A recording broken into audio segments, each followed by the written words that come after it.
To fix an Optimum cable box that won't turn on, several issues may be the cause, including power supply problems, damaged or loose cables, or internal issues. Checking the power outlet is the first step. Unplug the cable box and plug in a different device to see if the outlet is the problem. If the second device works, the issue may be with the cables.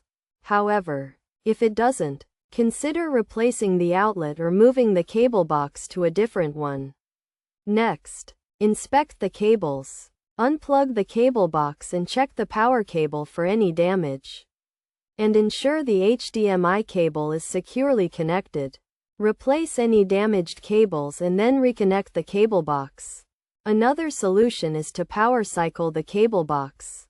Unplug it, wait about 10 seconds for the residual power to dissipate, and then plug it back in and wait for it to turn on.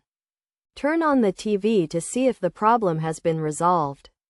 If the issue persists, it may be necessary to contact the cable provider for further assistance, which can be found at their official website. By following these steps, it should be possible to fix an Optimum cable box that won't turn on.